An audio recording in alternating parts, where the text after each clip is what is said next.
Saudara berdoa bersama-sama. Bapa, kami memuji Engkau sebagai Allah yang begitu setia di dalam kehidupan kami. Kami bersama-sama bersehati pada pagi hari Tuhan untuk boleh mensyukuri berkat Tuhan, mensyukuri anugerah Tuhan, mensyukuri kesetiaan Tuhan di dalam kehidupan kami. Dalam perjalanan kehidupan kami menolong merawat orang-orang yang kami kasihi di dalam kehidupan kami. Kami bersyukur untuk anugerah dari Tuhan. Kami bersyukur untuk kekuatan yang dari Tuhan. Kami bersyukur untuk tuntunan dari Tuhan yang boleh meneguhkan kami, yang menjadi sumber kekuatan kami, sumber kehidupan kami, dan sumber pengharapan kami. Kami boleh bersama-sama bersekutu pada pagi hari ini Tuhan, dan kami boleh memuji Tuhan untuk kasih setia Tuhan yang tidak pernah berubah di dalam kehidupan kami. Kami akan mendoakan Tuhan agar ibadah kami juga boleh meneguhkan kami, menguatkan kami. Berkati untuk Ibu Lili yang nanti akan membawakan firman-Mu, supaya juga Tuhan urapi, sehingga boleh menguatkan kami semua. Kami boleh belajar kepada Tuhan di dalam kehidupan kami.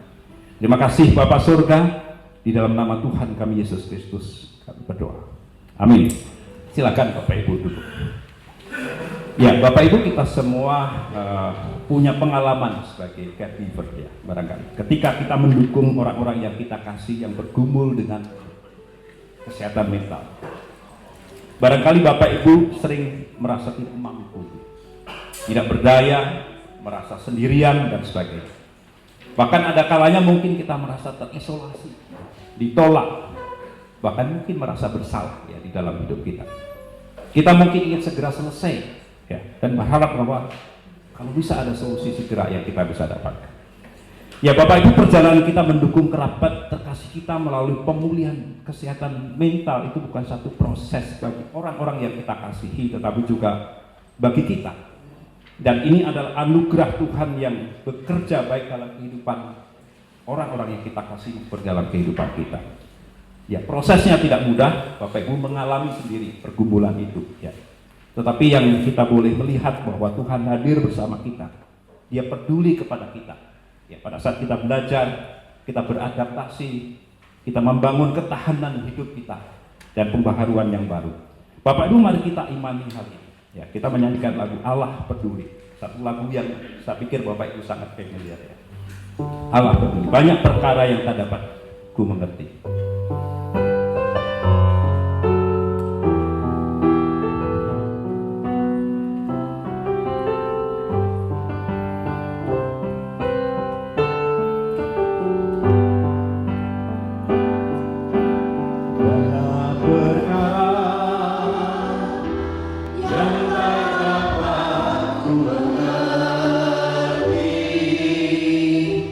Berangkat haus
merawat orang yang kita kasih dengan pergumulan mental seringkali mungkin membebani, melelahkan, bahkan mungkin kita meragukan Tuhan ya, kita yang menciptakan kita.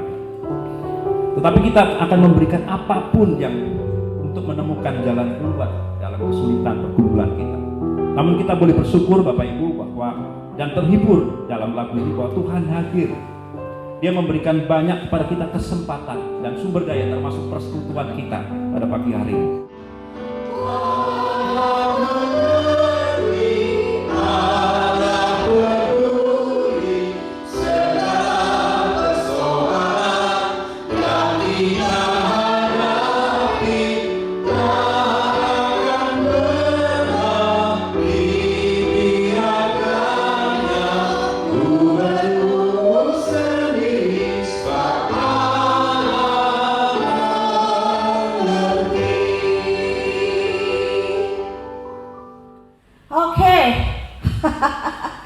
Life is a piano, ya. Like white keys, ada happy moment, ada black keys, itu adalah unhappy moments, ya. Jadi setiap musik kita tahu selalu ada yang bisa main musik di sini. Angkat tangan. Yo, yang bisa piano khususnya, organ, ada putih, ada hitam. Gak ada kan kita main putih semuanya atau hitam semuanya, betul? Anak saya adalah pianis. Walaupun anak saya pintar main musik, saya ngerti musik, suka musik, saya selalu kaget dan heran. Itu kok tangan bisa berjalan begitu cepat menciptakan musik yang baik. Kalau saya main, gak tahu lagunya jadi apa. Ya, tetapi itulah hidup sebetulnya. Musik yang indah terjadi karena ada nada hitam dan ada nada putih. Nah, bagi saya inilah yang disebut sebagai graceful imperfect life. Di dalam hidup ini seperti tadi Pak Sigit bilang, ada momen menyenangkan, ada momen tidak menyenangkan.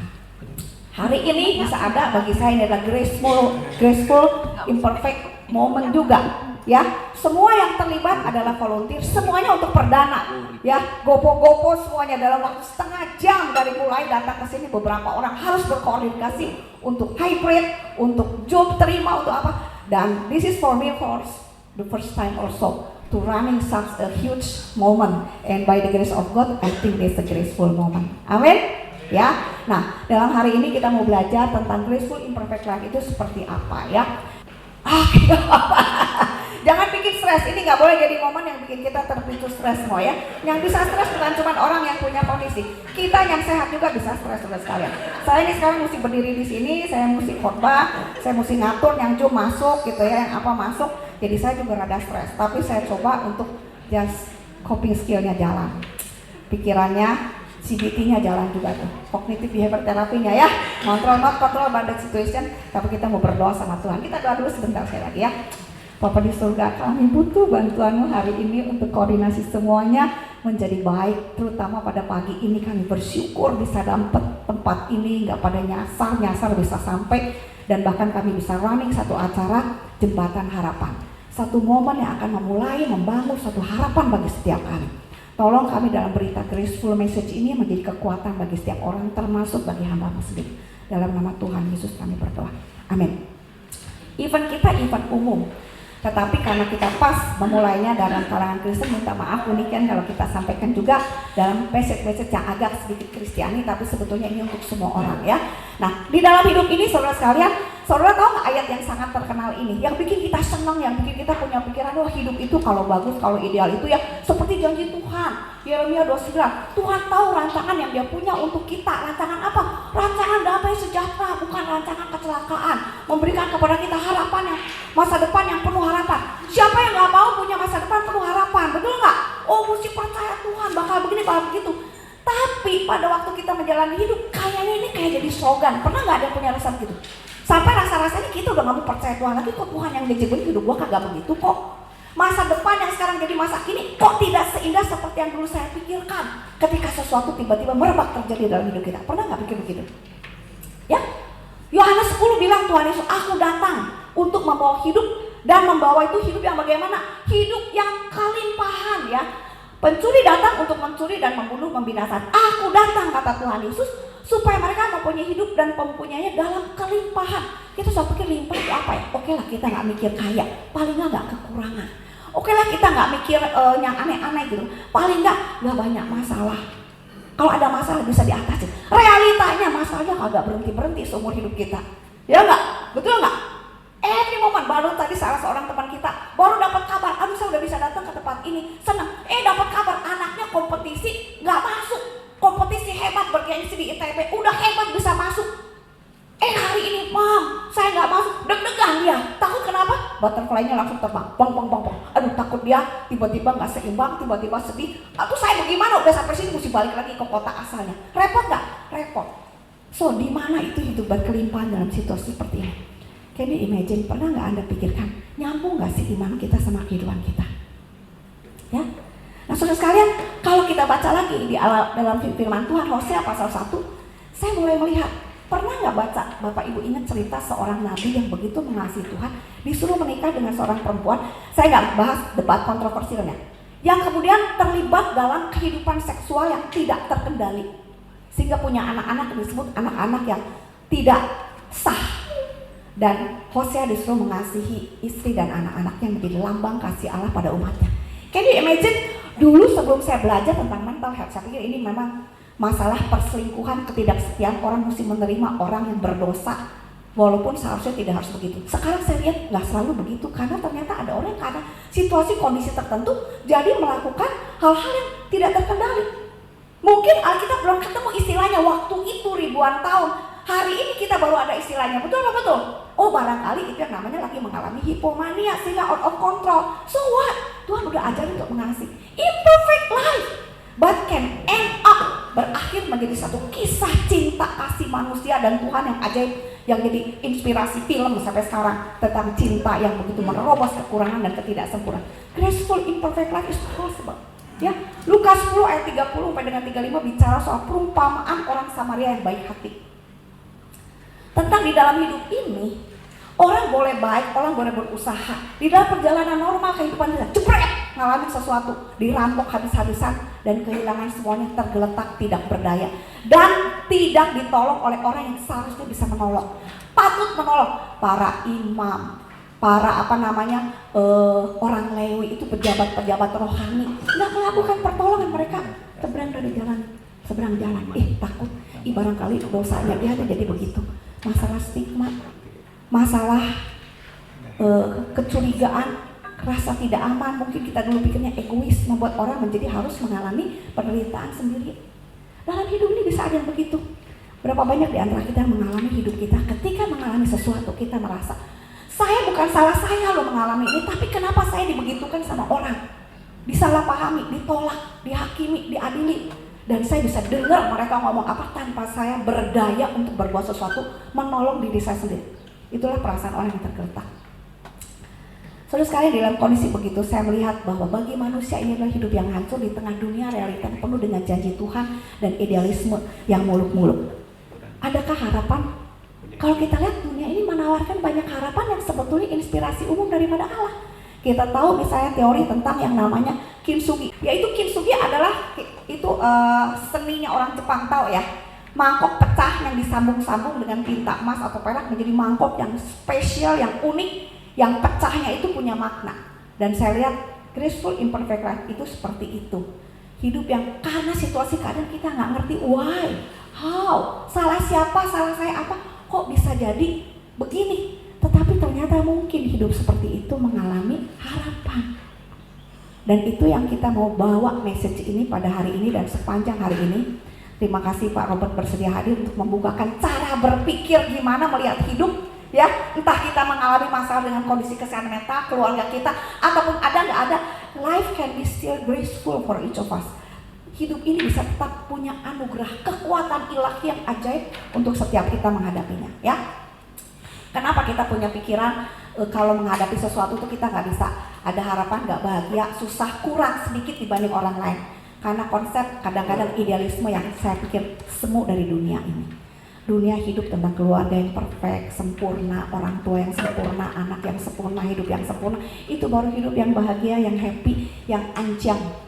Tahu nggak ancang? Jempolan, ya. Kalau kurang sedikit artinya lu punya masalah. Mungkin komunikasi lu kurang, suami istri kurang bagus, orang tua kurang benar belajar jadi orang tua, makanya nggak betul, anaknya nggak betul, dan menimbulkan rasa bersalah. Life is not like that sejak kita belajar family to family.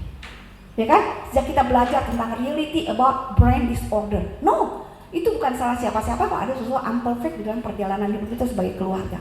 Ketika kita tahu realita dalam 1 dari 4 orang, ya, 1 dari 4 orang dewasa mengalami gangguan kesehatan mental. So what? Per given year, 17% youth, 10% anak-anak. Udah tahu semua kan istilah itu. Ini membuat idealisme hidup manusia yang tadi, wah bagus, gua orang tua ideal, gua orang tua yang yang sekinah, yang baik. Kok kenapa bisa ada cerita begini ya di dalam hidup saya gitu kan, dalam keluarga saya. Lalu menjadi banyak cerita. Saya nggak akan pegangi banyak.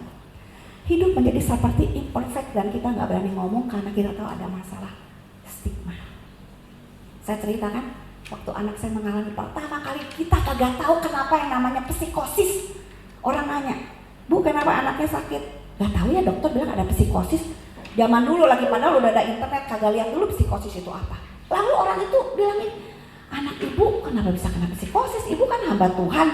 Dia kan sesama pelayan sama saya di dalam pelayanan pembinaan yang besar. Maksudnya, lu orang yang mestinya baik-baik aja, kenapa anak lu bisa psikosis? Berarti lu punya masalah. Perasaan saya dia ngomong gitu, cara berpikir yang bikin kita bete. Betul Pak? Sejak itu saya kagak pernah berani ngomong sama orang bahwa gue punya anak yang punya psikosis. Kenapa? Karena dianggap anak saya mentalnya lemah, karakternya lemah. Padahal gue tahu anak gue baru-baru mentalnya lemah. Kalau ada kahayang, gue gak kahayang, kok inginan ngototnya setengah mati, itu bukan mental lemah. Ya, pejuang anak saya. Jadi saya kagak berani ngomong. Imperfect life, cuman itu perasaan mencekal leher saya. Sehingga dalam banyak kehidupan momen saya sebagai pembicara, banyak pergumulan unspoken struggle within me. Life is very imperfect for me now. Dulu kayaknya perfect gitu ya, sekarang jadi imperfect. Tapi apa imperfect itu buruk? Tuhan mengajar imperfect tidak buruk. Imperfect is realita hidup di dunia yang berdosa. Yang rusak bukan karena salah kita bagaimana, kita memang manusia berdosa. Hidup di dunia yang berdosa, makanya banyak masalah.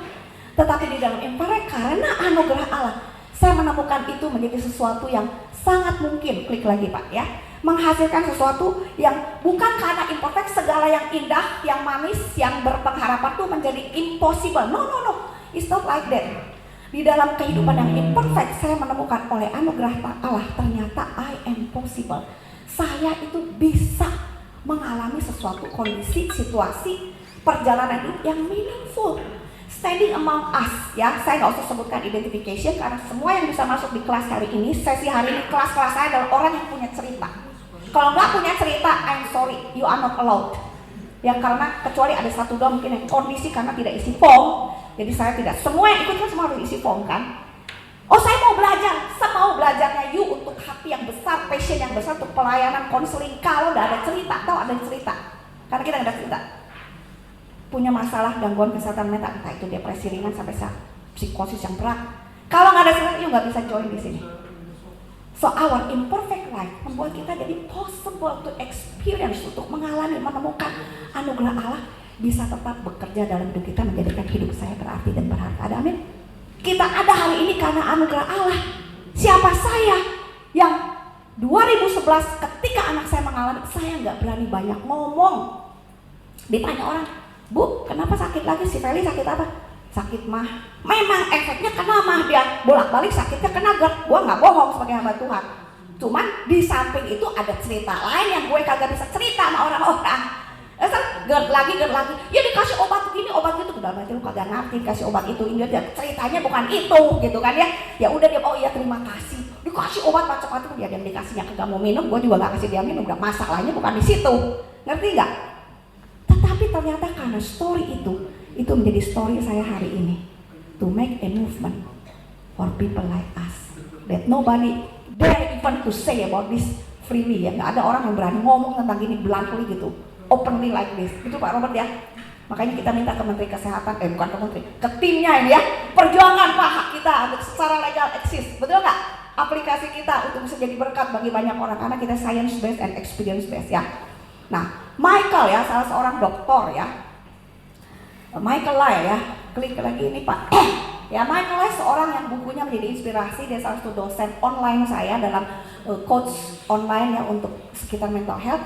Di dalam bukunya yang sangat bagus, salah satu hubungan struggle or so real ya, itu mesti jadi textbook pegangan bagi orang yang pelayanan di dalam bidang mental health. Dia mengutip dari Lukas pasal yang 10 menceritakan tentang realita framework berpikir yang baru menghadapi situasi, kondisi ketika keluarga mengalami imperfect life karena gangguan kesehatan mental. Dari cerita ini, orang Samaria baik hati, dia memaparkan bagaimana orang yang sakit itu, keluarganya seperti orang yang dirampas, rampok habis-habisan, mengejutkan, hilang segalanya, tidak berdaya, tergeletak dan takut terancam setiap saat. Dan bagaimana kita sebagai lingkungan bisa menjadi belajar dari orang Samaria yang baik hati, yang tidak pandang bulu, tidak takut, tidak curiga, tidak lihat stigma dia orang Samaria. Dia bersedia mengulurkan tangannya, mendengar, menolong, memberikan fasilitas yang ada untuk membantu orang ini mendapatkan hidup yang terselamatkan. Gak akan berubah pengalamannya, pernah terluka, pernah terampok, tapi dia punya harapan yang baru. Betul? Siapa yang berani berbuat begitu? Mungkin seseorang yang hatinya sangat besar, imannya sangat besar, jadi dia gak takut, gak curiga, atau orang yang pernah mengalami sehingga bisa merasakan kesendirian, keputusasaan, ketidakberdayaan situasi begitu, sehingga dia pun mau turun tangan, ambil resiko untuk menolong. Nangkep sampai di sini? Jadi cuma orang sakit yang bisa punya empati untuk orang sakit yang lain, walaupun tidak semua orang sakit punya empati untuk orang lain. Betul? Gak semua orang yang mengalami punya empati kok, bisa tambah curiga, bisa tambah menutup diri, tambah menjauhkan diri. Tetapi disitulah peran anugerah Allah. Ketika kita mengalami, kita mau belajar, kita mau terbuka, kita menemukan anugerah Allah ternyata sanggup membuat kita memasuki satu era hidup yang baru. Klik berikutnya, Finding a Graceful Imperfect Life. Saya cerita mulai dari hidup saya. Belajar ketemu dengan Nami di Amerika itu graceful moment for saya. Kenapa? Karena gak ngerti kenapa terjadi begini. Sampai dapat cerita, 2 orang ibu 1979 punya anak schizophrenia. Dan sama kayak kita disalah-salahin, dia bilang gue salah apa? Gue udah bertobat, gue udah perbaiki juga, anak gue tetap begini, bagaimana ini? Dan orang sakit kumpul orang sakit, orang terluka kumpul orang terluka, mereka terbuka, mereka belajar, mereka learning, open themselves, dan jadi kegerakan yang sekarang namanya National Alliance in Mental Illness di Amerika yang menjadi grassroots pelayanan, kepedulian, edukasi, pembelaan, advokasi untuk keluarga, penyandang, kerabat, caregiver, mental illness terbesar dan dihormati di Amerika, menjadi standar untuk dunia dalam hal masalah-masalah data, evaluasi, referral, edukasi, macam-macam begitu. Itu luar biasa sekali. Dan saya diizinkan Tuhan belajar, singkat cerita bisa bawa ke Indonesia menjadi sesuatu yang mulai dari sedikit 3 tahun yang lalu. Siapa yang ikut dari angkatan pertama? Ada? Silakan angkat tangan. Ya, terima kasih untuk Pak Lukman khusus yang bersedia ikut yang pertama. Pak Manus kedua ya? Oh yang kedua, belakangan, ketularan belakangan ya?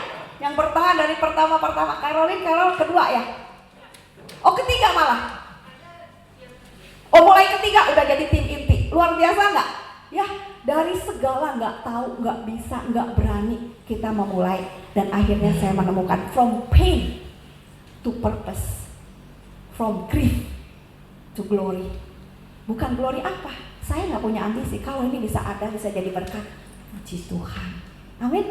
Sekarang ditemukan lagi pada kedua dengan Jeffrey Lim, ya, teman daripada Ega, fotografer kita, yang punya masalah dengan schizophrenia. Bertahun-tahun saya sudah cerita bolak-balik bukan keluar masuk penjara urusan kita, keluar masuk rumah sakit maaf jiwa yang bagi orang tuh stigma banget, ya nggak, sangat menakutkan, stereotipnya jelek.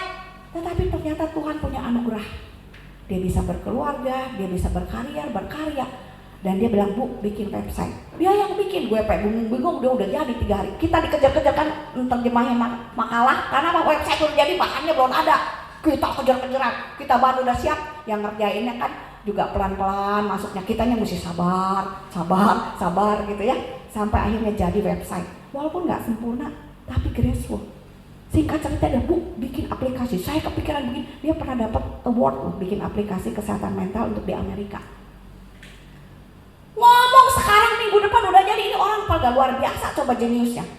Hah? Saya kemarin sebelum kesini itu ada pelawat, ada konseling dengan sepasang suami istri, dosen dari salah satu universitas, urusan keluarga ya. Saya kenalkan aplikasi ini. Hebat Bu aplikasinya, kata dia dosen IT.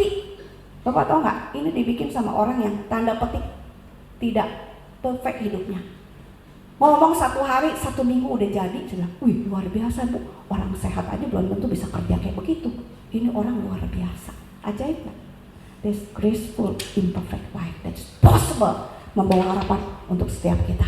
Ya, so bagaimana kita bikin hidup kita yang mungkin dulu berpikirnya sebelum dengar tentang C4OMI ini, aduh kenapa hidup gua gini, aduh hidup gua deg-degan, aduh ada butterfly yang setiap waktu nggak bisa bikin rencana jangka panjang. Kalau ada apa-apa sama pasangan saya, orang tua saya, saudara saya, khususnya anak saya, gue udah nggak bisa kemana-mana lagi, hidup udah nggak bebas, nggak merdeka. Ada lagi tetangga saya bilang, Bu, saya mau kenalin tetangga saya katanya, temannya, kenapa? Itu lebih aneh lagi, dia anaknya udah sakit, orang kaya mah enaknya, sewa beli 1 rumah, sewa 1 dokter, sudah ngurusin anaknya aja, sebodoh mau gimana, habis duit, dianya senang-senang aja pergi plesir ke sana sini, gak mau pusing katanya, habis dia apa-apain juga nggak ada hasilnya katanya, nggak ngerti kan, kenapa mesti begitu, jadi frustasi, jadi nggak ke gereja, nggak beribadah, karena kecewa, kenapa hidup bisa seperti ini, padahal janjinya kan hidup masa depan penuh harapan, ujung-ujungnya kok kayak begini, sengsara, tak terduga, tersakiti, kadang-kadang bikin kaget, betul apa betul? Semua merasakan kalimat ini kan dalam hidup ini ya. Ada harapan. Bagaimana kita bisa jadi graceful? Kita mesti mau belajar. Terbuka. Bela kanan kiri. Mau belajar, mau terbuka. Jo isin. Tagline saya, bersedia ditanya dan bersedia bertanya. Coba ulangi. Ayo itu. Nggak malu ditanya. Kenapa lu nanya-nanya? Lu pikirannya kotor ya tentang gue ya? Jelek ya tentang keluarga? Nggak usah, iya memang saya begini. Nggak apa-apa, berani bertanya, berani ditanya juga. Terbuka. Ketika kita belajar, kita akan menemukan klik pemahaman demi pemahaman yang baru. Ya, kita punya pemahaman tentang what is kesehatan mental yang sesungguhnya. Kita belajar mengidentifikasi perasaan di keseharian. Kita belajar tentang mengenal, klik lagi, identifikasi perasaan kuat yang harus kita arahkan atau kita kendalikan sedemikian supaya tidak merusak, menguasai hidup kita.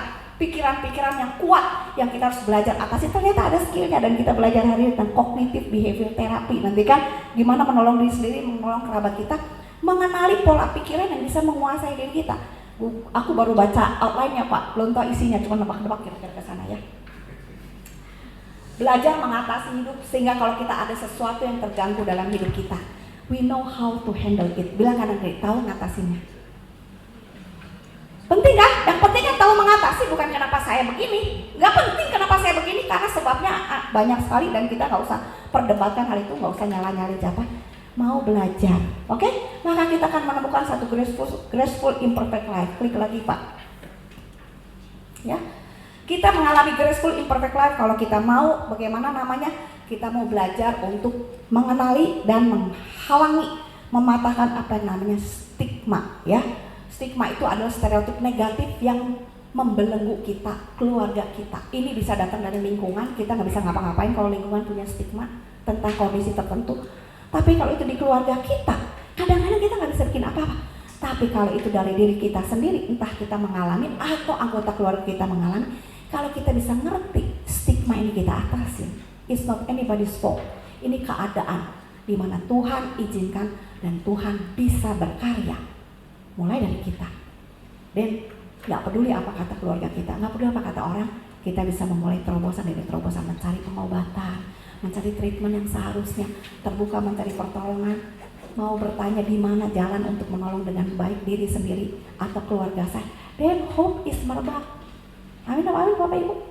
Ya, kita kalahkan, tidak lagi diskriminasi ya.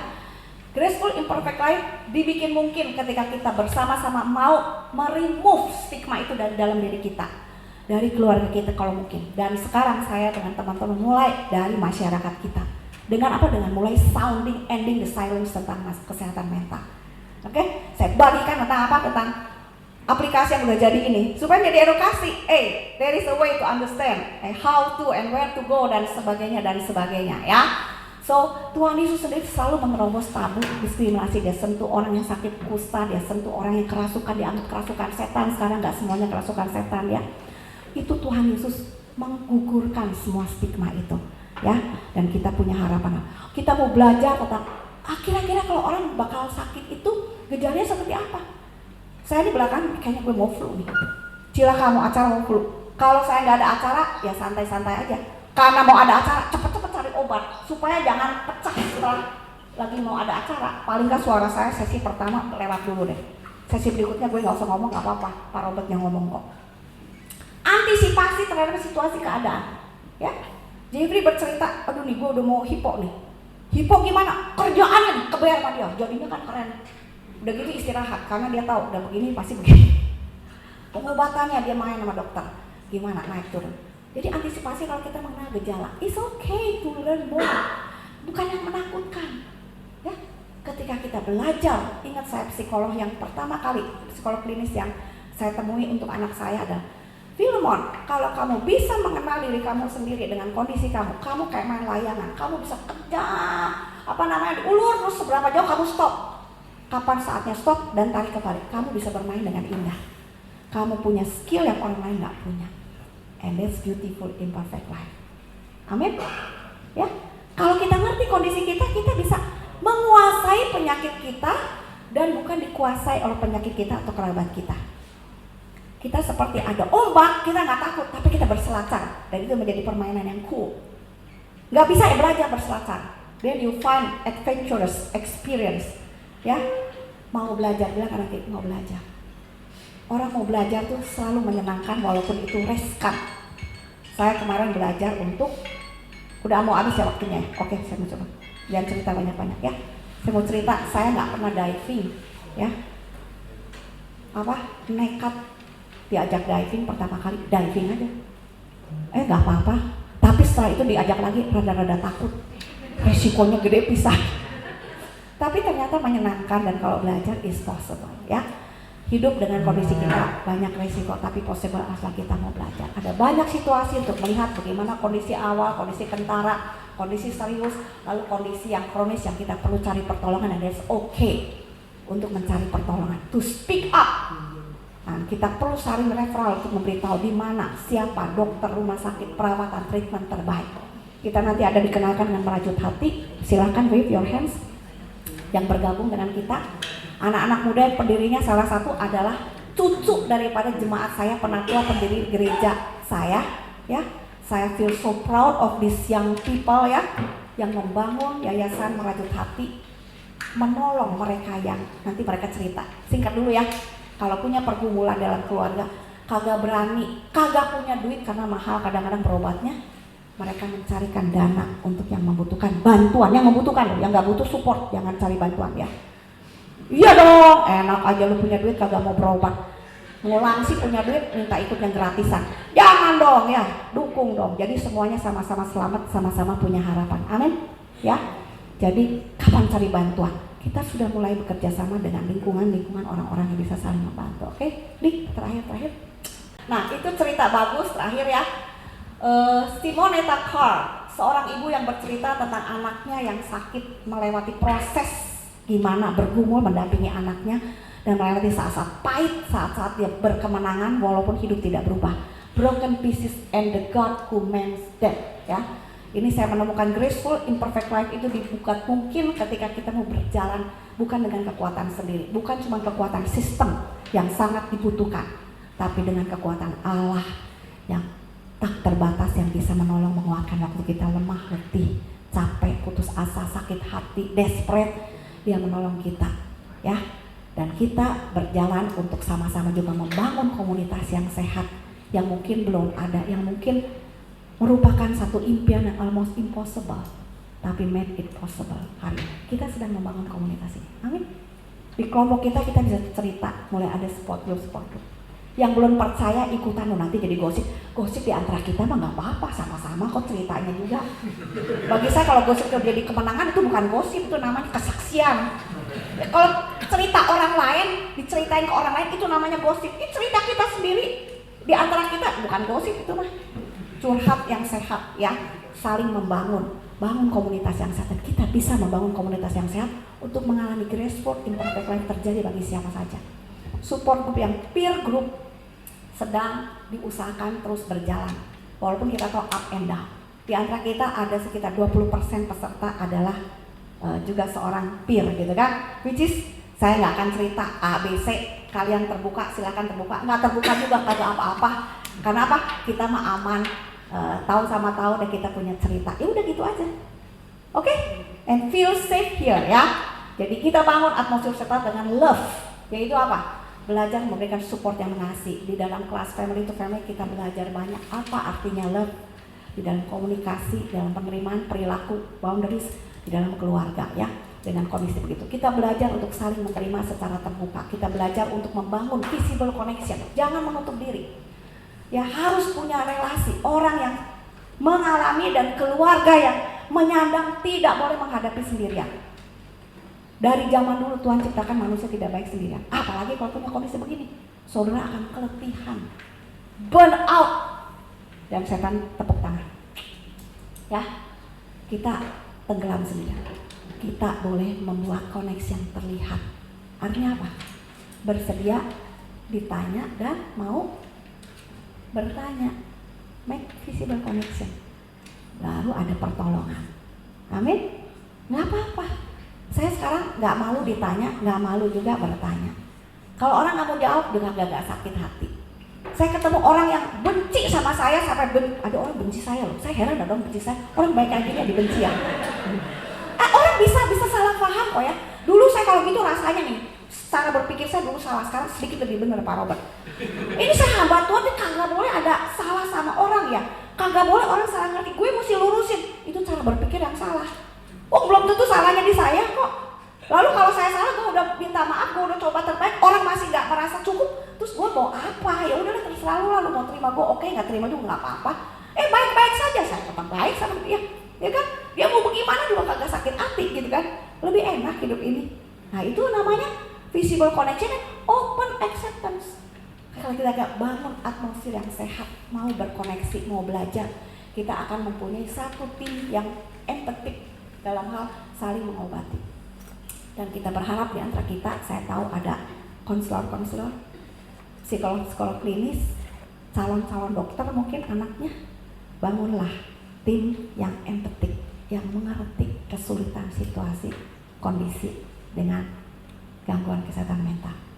Itu bukan salah orang sakit atau keluarganya. Ada hal-hal yang tak terduga yang tidak diinginkan oleh mereka. Tapi Tuhan izinkan dan Tuhan punya cerita. Amin. Ya, itu kira-kira dari saya. Ini lewat aja ya. Bagaimana untuk mengatasinya ya.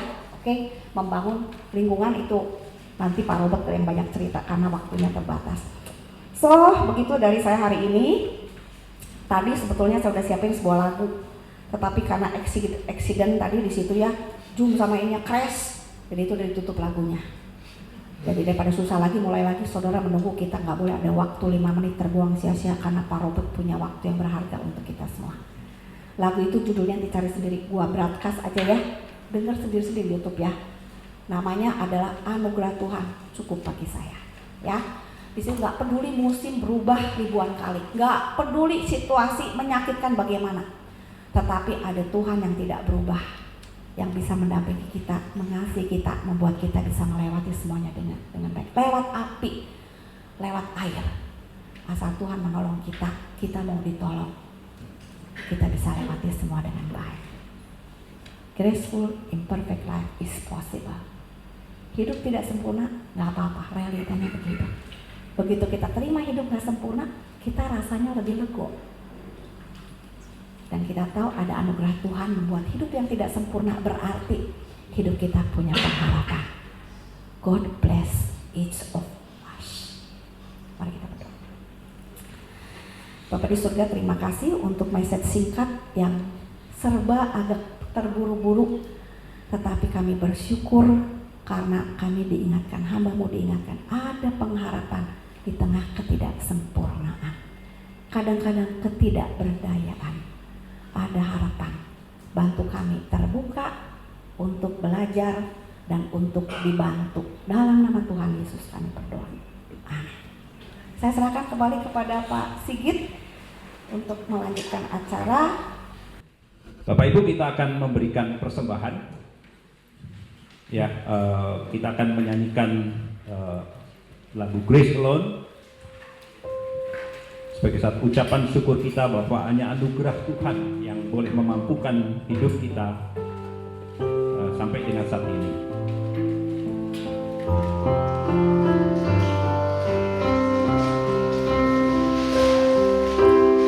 Every mountain we will climb, every way before we shine, every blessing left behind is only by His grace. Every mountain,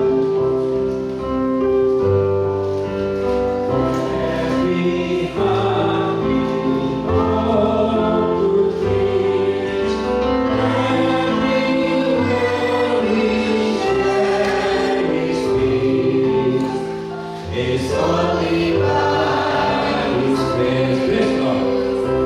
Grace alone is not suffice. Strength I know He will provide. God's eyes are cornerstone.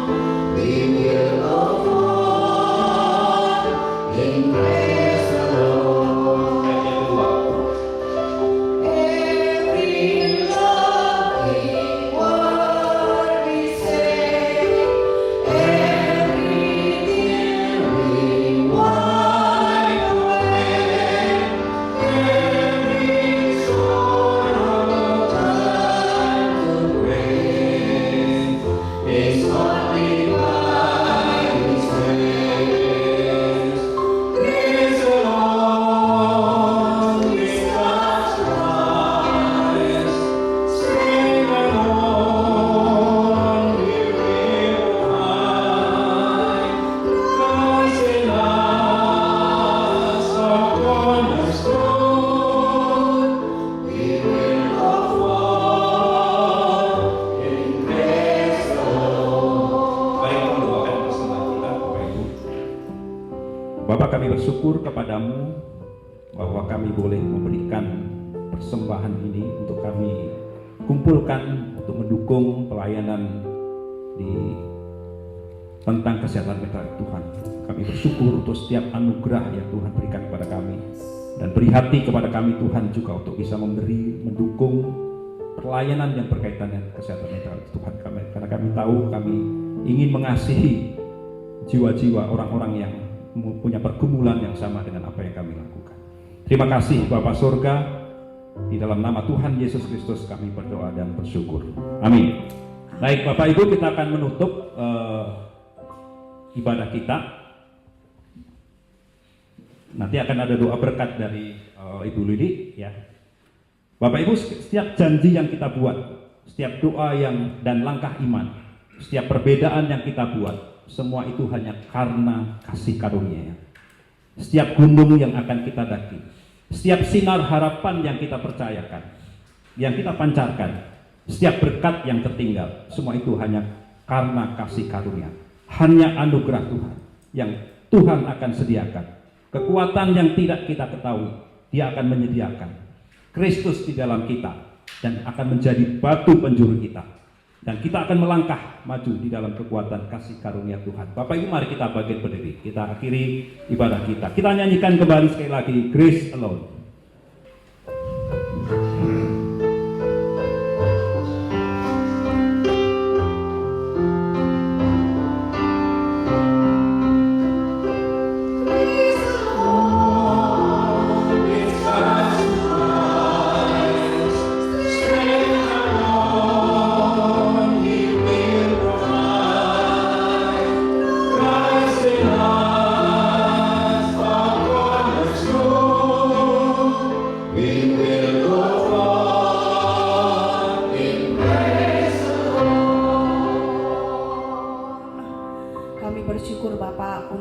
Sederhana yang tidak sempurna, namun Kau sempurnakan pada pagi hari ini di awal satu acara perdana Jembatan Harapan untuk membawa satu message edukasi bagi setiap kami yang membutuhkan.